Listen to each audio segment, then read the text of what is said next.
Alhamdulillah, alhamdulillahi wahda, wa salatu wa salamu ala man la nabiyya ba'da, amma ba'd. So in terms of the relief work and what's going on in Haiti and trying to do the best that we can, the most that we can, in order to serve them, first and foremost, this connects directly to my iman. What I am willing to do is my personal gauge of what my iman is at and what is the condition of my iman. That's how I can check myself. The second thing I want to talk about in terms of the greater Muslim community, and in terms of another very public issue that we're dealing with at the moment, and that is the perception of Islam and the perception of Muslims, especially here in the Western world. And we all know about the incidents of the last couple of weeks of what occurred and what happened, and how Islam all over again. There are new debates going on and there's new discussions going on about Muslims in the West and the role of Islam and how it works. What becomes essential at this point in time, and what this lets us know, is that one little incident or one unintelligent, foolish human being doing something like this can just completely erase or eradicate all the work that we've been trying to do, highlight something. And that is that we are not doing enough, we are not investing ourselves enough individually and collectively into the area of da'wah. Propagating and teaching and spreading and preaching the message of Islam. We have not been doing our job in that regard. And we need to start doing our job in that regard. That if one person can completely undermine the entire Muslim community, there are millions and millions of peaceful, properly behaving, contributing members of this society who are Muslim, but one individual can undermine all of them, shows that we are too busy living our own personal lives without realizing the obligation that we have to our religion and our deen and to the ummah. We need to work harder in the area of da'wah, spreading the proper message of Islam. So when something like this occurs, it is blatantly clear to everyone involved that this is one individual who has no idea what he's talking about or what he's doing. But these millions of people are telling us something completely else. Having said that, what is the best way we can do da'wah? We need to get the information out there. We need to sit down and have talks. We need to try to access the media if possible for us. All that is there. And these are all different ways to try to fix this problem.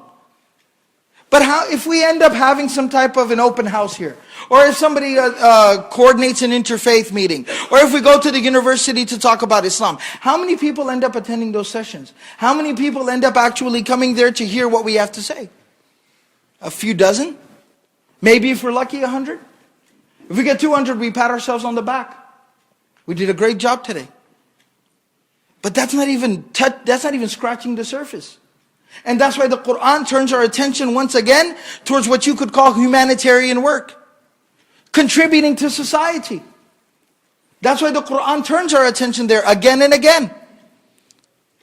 When some type of event like this happens, when there's a tragedy of this nature and of this level, and then when the Muslims turn out full force, when there are hundreds and thousands of Muslims running around, rearranging their lives, doing whatever it takes, investing their time, their energy, and their money, everything they have into helping human beings who are suffering, that is the biggest message that you could ever send.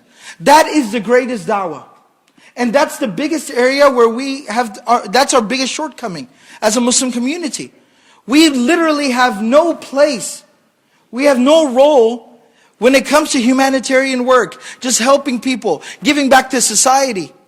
Muslims are absent in this arena. I'm not trying to take away from the individuals who might be doing it, but I'm talking about Muslims as an ummah, as a community. We have no presence as an ummah there. And we need to take this opportunity. This is an opportunity from Allah and a test of our iman. What am I going to do at this moment?